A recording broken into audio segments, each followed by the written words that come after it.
Good afternoon, everyone. Welcome to the call. We're very proud, of course, to be your esteemed alumni partners, and my name is Jared Dreyer, and I'm the President and CEO of Dreyer Group Mortgages, and today we're going to be discussing investment properties for you.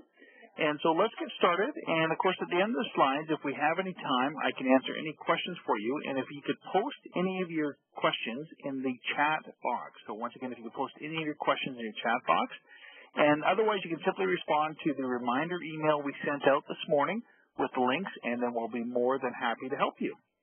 So buying an income property, that is going to be our first of what we're talking about today. And owning a rental property can be a profitable investment, but of course, it's not for everyone. It's very important when you're buying any type of investment property or income properties or rental properties, you got to do a lot of research up front. And you really want to make sure that you understand what you're getting into as far as what your financial picture is and, of course, what the property is going to be like. So let's go further on that. So when purchasing an investment property, it's really a good idea to purchase an investment property because real estate is a great long-term investment. As we all know, real estate does ebb and flow, goes up and down, but over the long run, it has consistently gone up.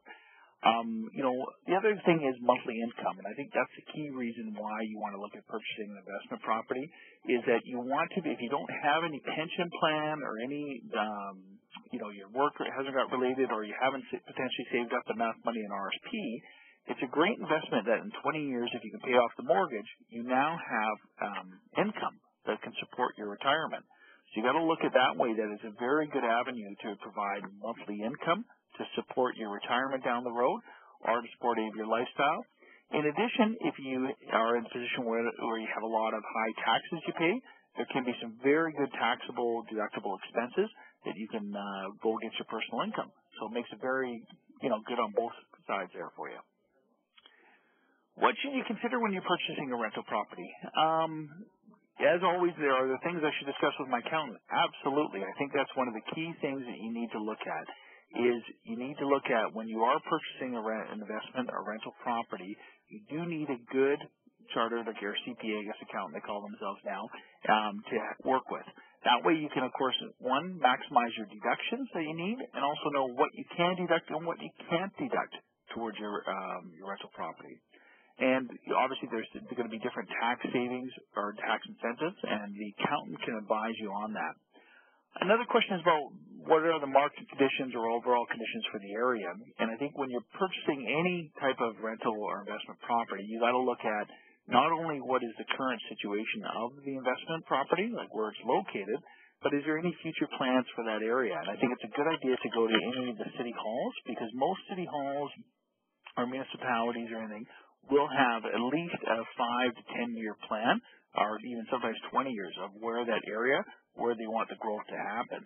So if you can get an idea of down the road if this area is going to be a growth area, that could be even a better place to put your money in, a rental property, versus if you're going to go in another area where it's already pre-grown out and there's no potential for growth area at all from the city.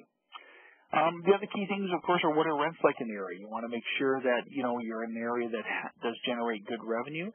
And, you want to make sure that it's with the rents that it can be somewhere where you can increase as well. So it's an area that's not going to be stagnant or going the same, where you can potentially over time you can increase rents as well.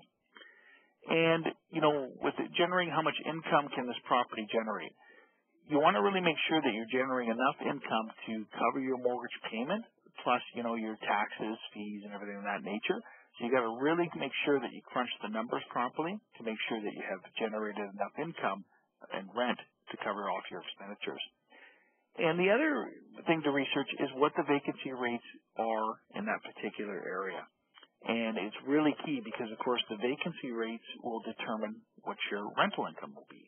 So it's very important that you do some research on what vacancy rates. And as you can tell by the list of questions that we have here, sort of to ask yourself as you're going through the process of whether you should be purchasing a rental property or not, it's really key that you do a lot more research in the front end versus if you're buying, same if you're buying your own home, but especially with a rental property, you want to do even more research than purchasing buying your own home.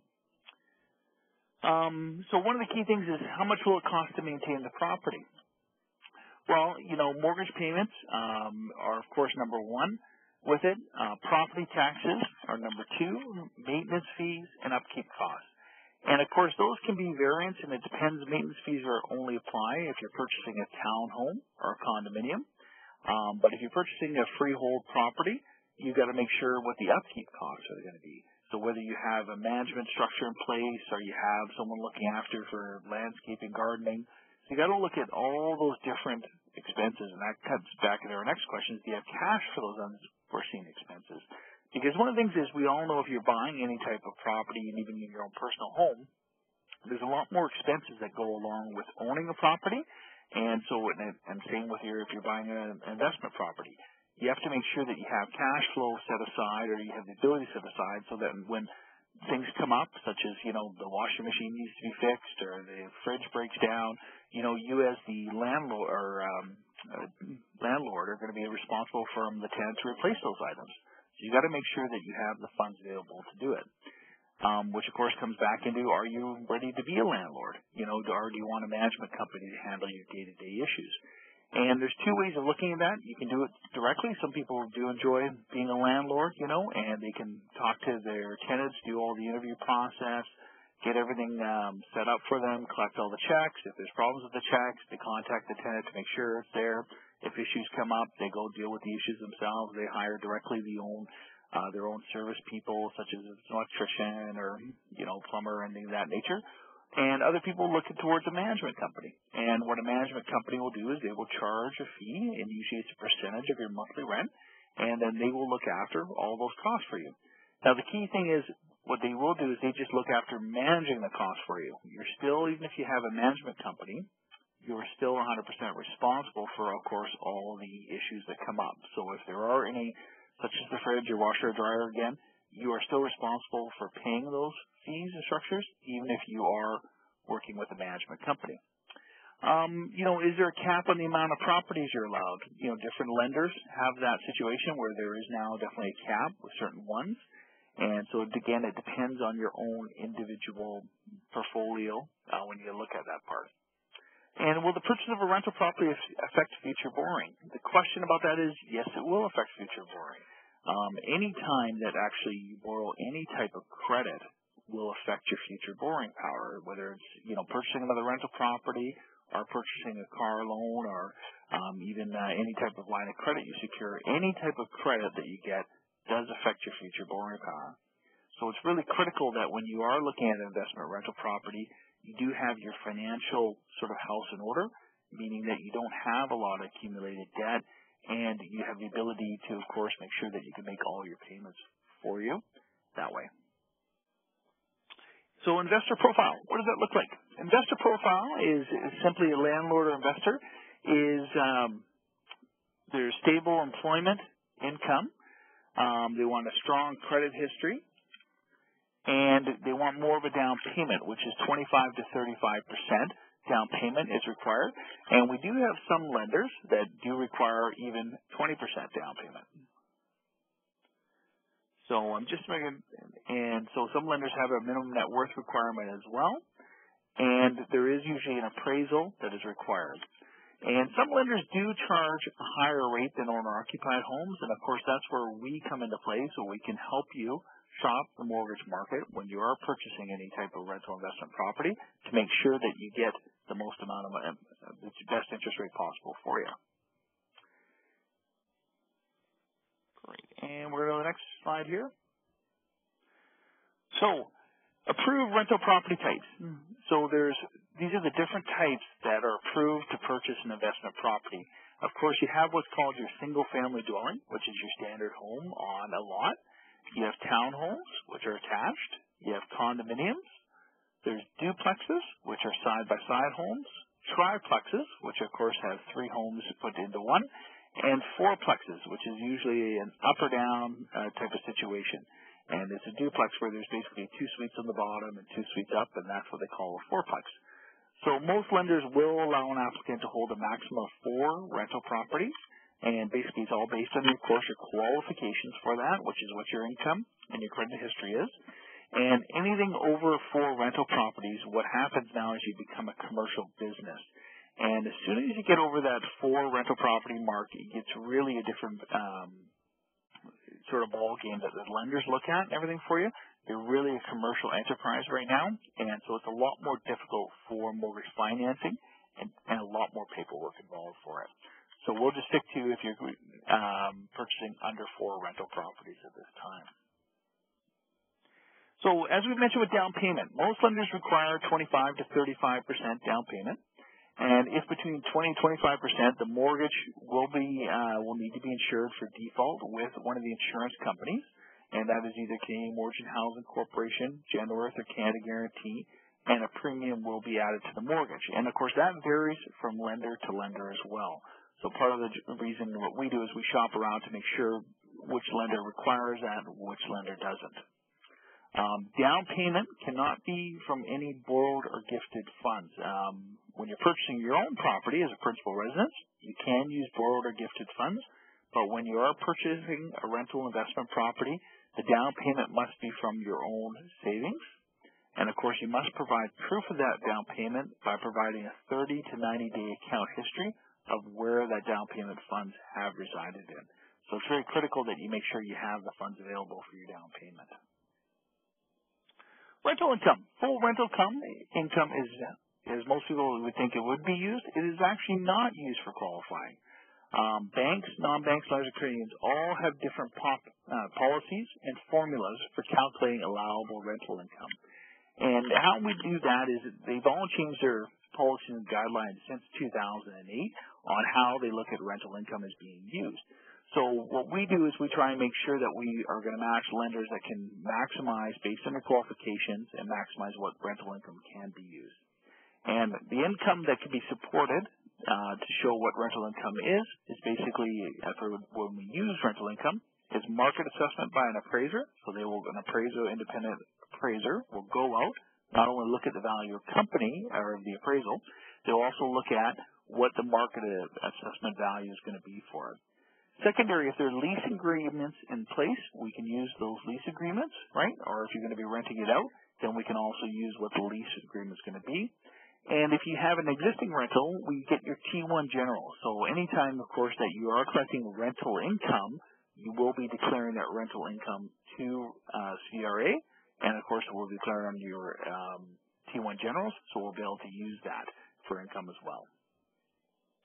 And rental income can be used to cover certain expenses, which of course are your mortgage payment, your property taxes, your strata fees, if there's heat, if you're paying the heat separately, and vacancy. And that's the times when, of course, when the property might be unoccupied, which again brings up a good point, is that you want to have that reserve funds set aside for you so that if you do potentially have a 2 to 3 month window where the property is not rented, you want to make sure you have the funds available to cover your mortgage payment, property taxes, strata fees, and heat if so applicable, because you're still 100% responsible to make all those payments regardless if the property is rented or not.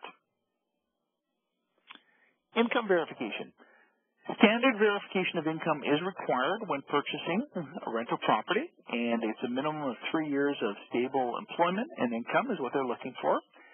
Lenders confirm your income through job letters, recent pay stubs, and also sometimes Revenue Canada notice of assessments. And if you have any overtime or bonus income, we have the ability to use that income, but what we do need is to get your 2 years notice of assessments from Revenue Canada. And just to clarify what notice of assessments are, they are when you file your income tax with CRA, it's what CRA sends back that shows what your total income is and how much you contribute to RSPs. It's like a one-page form. That's what a notice of assessment is. Most lenders, of course, will call the job letter to confirm details of employment. So it's always good to let your employer know when you are applying for any type of financing, to let you know that potentially they will get a call from someone, so that way they can return the call, and that'll expedite the process of mortgage approval that much quicker for you. An appraisal. Appraisal is required to get to determine the value of the property. And again, it is an independent third party that works strictly for the lender. They will require that to make sure what the market value is and, of course, what your market rents are. Appraisals can cost approximately between $250 to $300. And even though you're paying the cost, it is the appraisal is only used for the lender. So it's not something that you can have a copy of because it is done strictly for bank lending purposes. So that's what the appraisal is done for. Home inspection. The key thing, I think, it's critical to have a home inspection at any time, but I think it's even more critical when you're buying a rental investment property. Because it's really key that you want to get a really good home inspector who can actually take a look at what condition, the structure's in, the electrical and plumbing integrity of the property. And it's very important because you want to make sure that those things are in good shape because you as a landlord, you're going to be responsible for replacing anything that breaks down. So you're going to really want to make sure that you spend some time on that you know what condition they're in, what they're going to be in, and sort of almost what the lifespan potentially is going to be for them, and even how long it was before the last furnace was replaced as an example, right? You want to know that so that way you can have sort of judge when you're going to have to replace it. Same with a roof, or another very valid thing you want to look at is if you're buying a home, what is the roof, how long has it been installed for, what's the lifespan left on that roof, because that's going to be a major expense as a landlord if it's got to be replaced. The estimate for house inspections are between $400 to $500 for condos and townhomes, and $550 to $800 for houses, of course, depending on the size of the home, which is the square footage. Property transfer tax. There's no property transfer tax exemptions at all for investment property purchases, none whatsoever. So even if you're a first-time home buyer and you're buying it as a revenue property, you still have to pay 100% of the property purchase tax. And property purchase tax in British Columbia is calculated at a rate of 1% on the first $200,000 and then 2% on the remainder of the balance. This tax is charged on every purchase of real estate in the province of British Columbia and is collected at the lawyer or notary's when you go in to sign. So it is collected at the lawyer and notary's office. Municipal property taxes. Municipal property taxes are based on the assessed value of your home and property.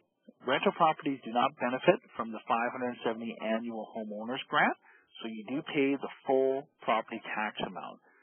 Again, and utilities such as water and sewer may be included in the property taxes, or they may be a separate bill depending on your particular municipality. Again, for water or sewer, you may be able to include that as part of your extra rental expenses. That's something that you can agree as between your landlord-tenant relationship. Home and fire insurance. Lenders require house and fire insurance on a detached single-family home with loss payable to the lending insurance. Costs vary, but averages around $500 to $1,000 per year. Fire insurance on strata properties is included in monthly strata fees, so you don't have to do that. And tenants should purchase their own contents insurance as well. And you might want to, of course, look at tenants insurance. I think that's a good thing you should look at. There are different things to cover off if there's damage done by the tenant. It's good to mention to your insurance company that this will be a rental property or an investment property if you're renting it out. That way the insurance company can make sure you have the right insurance to cover any damages done by your tenant. Legal fees. Legal fees, you will need legal fees to arrange, of course, the purchase of the property and the closing of the property. And legal fees generally range between $1,100 to $1,500, and this is to convey the title and register a mortgage. These figures would include your fees, your disbursements, GST, and PST. And usually an assignment of rents is registered on the property as well, which just means that if you do ever happen, hopefully you don't go into foreclosure, but if you do, that means the lender can take over your landlord position, and the lender now becomes the landlord on the property. Survey certificate and title insurance. A survey certificate is required and is prepared by a BC land surveyor. It shows the dimensions of the legal lot, ensuring the house does not encroach on a neighboring property. This survey is to protect the client and the lender. The cost ranges between $200 to $300. An alternative is this to obtain title insurance, which costs $150 to $250, depending on the property. One note about title insurance is there is an extra insurance fee that you can buy for title insurance, and what that does, that actually protects you, the owner, against any fraud. So if anyone came and, say, identity theft or fraud of that nature, it would protect you against that. So it's something to talk to with your lawyer and notary in regards to how title insurance can be a benefit to you. So if you'd like a copy of this presentation or a copy of our full 2014 Home Buyer's Guide, you can email us at clientservices@dreyergroup.ca. And once again, that's clientservices@dreyergroup.ca. And we're happy to provide a copy of this presentation as well as our copy of our 2014 Home Buyer's Guide for you. And so I just want to see if there's any other questions. If you have questions at all, if you could type them into the chat box, we'd be happy to answer any questions for you whatsoever. That part.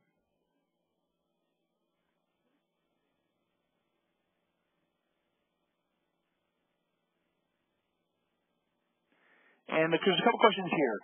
What if the property is in the U.S.? That's a really good question. If there is a property that you're buying in the States, that is strictly a secondary that you deal with the United States government and taxes. U.S. and Canada is two separate countries, so if you have anything of that nature, then what you're going to have to do is you're going to have to deal with the U.S. government. And, of course, you will have to declare that income usually in both countries. You have to declare it within the U.S. government and revenue, and you have to declare it within Canada. Are inspections or service certificates required for condominiums? Inspections or service certificates are not required for condominiums. Inspections are always optional. They're up to you. So as long as it's up to you whether you want a house inspection or condo inspection all for yourself.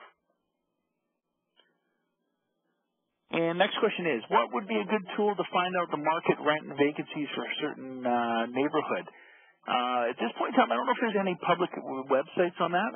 Obviously, what would be very good is if you're working with a real estate agent, the real estate agent can do any of that research for you. That's part of their guidance that they can help find what the market rent, what the vacancies are, and they usually have some tools to show what they've done. So if I was working, what I do is you can do some research, of course, publicly through any websites. I would also look to city halls I mentioned before to see if you can what the plan for that area is over the next 10 to 20 years. Can you use an RSP to fund a real estate investment?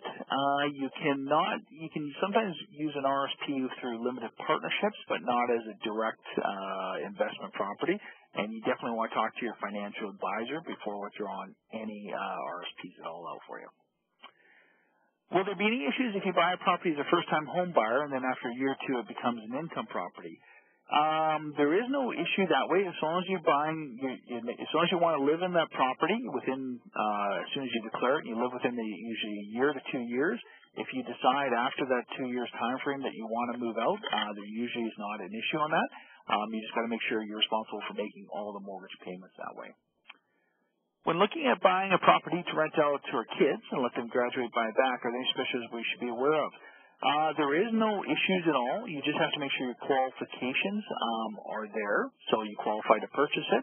But there is no, as far as we're aware, there's no special rules or issues for parents or buying an investment rental property. The only issues are going to be if you go down to sell it, and of course there is a taxable gain on the property. You may have to pay taxes on the gain that is done there.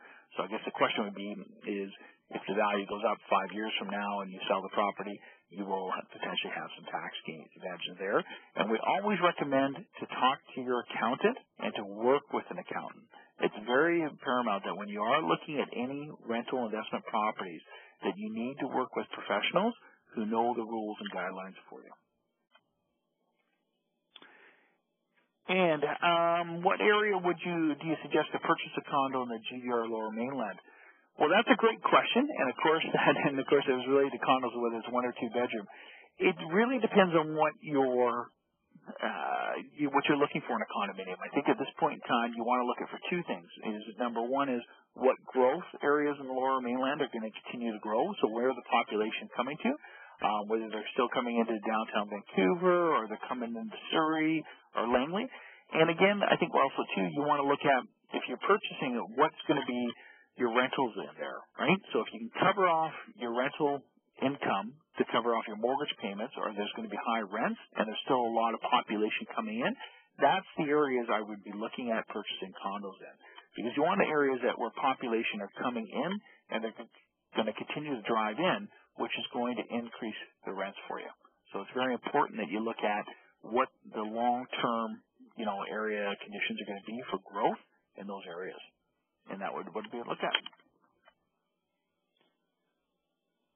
Great, fantastic questions you had. If there are any more questions out there, we're happy to answer them here for you while we're on the call.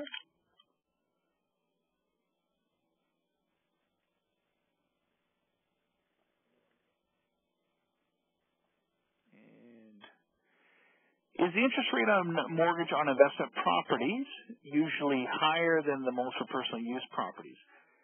That's a good question. It really depends on the lender. And what we do, again, is we're trying to shop around to get you the lowest interest rate out there. And also depends on your qualifications, I would say, too.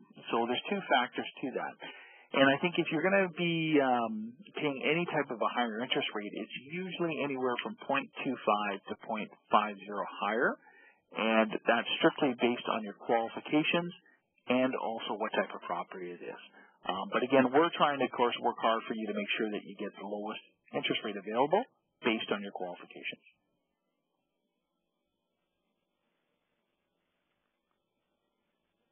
Great. One of the question here we just had is, I have some land looking about restaurant for my family, second issue and invest in financing for a project like this. Great question on that. I mean, we'd be very happy to help you and give you some advice on that. That one is sort of a personal question. Anytime when you're trying to put in renovations or home renovations to you, what you really need to do is look at what your budget's going to be for that home renovation, and then we got to see, what's the best way to finance it, whether it's a, say, secured line of credit, or we're taking equity out as against your existing mortgage. So it's really something that you want to look at your overall financial picture, and of course what your budget's going to be going forward for how much renovations you need to do. One of the questions is there any considerations to take when renting out to a long-term tenant as opposed to a short-term tenant? There isn't. I think if you're renting out as a long-term tenant, I think what you want to be doing is you want to make sure you've got a good contract in place, and also you want to make sure if you're going to be increasing at all, right, the rents. So I think that's the only thing I'd look at is if you're doing a 5-year agreement or anything of that nature, you want to look at if there's going to be any increases for that 5-year or automatically after the 5-year rental, what the increase goes up to. So I think you want to make sure that you're covering all that. With short-term rentals, if you're doing month-to-month or years, they're usually pretty straightforward on that basis. It's whatever you're going to charge, and they agree to those types of terms and conditions for you. One of the questions is, if you're buying a property that's yet to be built, when is the best time to find and secure the mortgage rate? Well, hopefully you found and secured the mortgage rate before it's being built, at the time of purchase to make sure that you can qualify for that. But if not, you should be looking at least 120 days before the mortgage completes. So that way you can get any of your details in place for that. So at least 120 days beforehand. And the same question about who prepares the rental lease document. You would prepare that if you're going to be the landlord to the tenant. You would write up your own rental lease document to make sure that you've had that covered off, and they're going to verify that, of course, the tenant is in existence and everything for you. But if you're doing your own landlord-tenant, if it's a management company, then the management company would prepare any rental lease documents for you.